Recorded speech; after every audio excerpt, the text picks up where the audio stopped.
Hi everyone, চলে আসলাম তনুশ্রুতি আর সৌরভদার বিয়ের last part নিয়ে। তো আগের পার্টে আমি বলেইছিলাম যে ওদের গায়ে হলুদের অনুষ্ঠান হতে অনেক সন্ধ্যা হয়ে গেছিল। গায়ে হলুদের অনুষ্ঠান দেখেই আমি জলদি জলদি রেডি হতে চলে এসেছিলাম। তো তারপর রেডি হয়ে আমাকে কেমন লাগছে সেটা আমাকে জানিও। তো তারপর আমি চলে গেছিলাম বিয়ে বাড়িতে, যেখানে মেন বিয়ে হচ্ছিল। তো ওখানে গিয়ে দেখি তনুশ্রী আর সৌরভদা দুজনেই রেডি, আর দুজনকেই খুব সুন্দর লাগছে। এবার তোমরা বিয়েটা দেখতে থাকো আর আমি তোমাদেরকে একটা মজার গল্প বলি। অনেকেই বলে দক্ষিণেশ্বরে গেলে নাকি ব্রেকআপ হয়ে যায়, কিন্তু আমার তনুশ্রী আর আমার সৌরভ জিদু যখন দক্ষিণেশ্বরে পুজো দিতে গেছিল, ওদেরও তখন এটাই মনে হয়েছিল। কিন্তু ওদের তো বিয়ে হয়ে গেল, ওদের তো ব্রেকআপ হলো না। না না, ব্রেকআপ তো হয়েছে, তবে এই রকম একটা ব্রেকআপই হয়তো ভগবান ওদের জন্য লিখে রেখেছিল।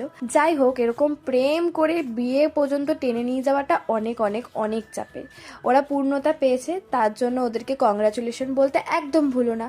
তারপর আমরা অনেক মজা করলাম, অনেক নাচ করলাম, আর এভাবেই ওদের বিয়েটা কাটালাম।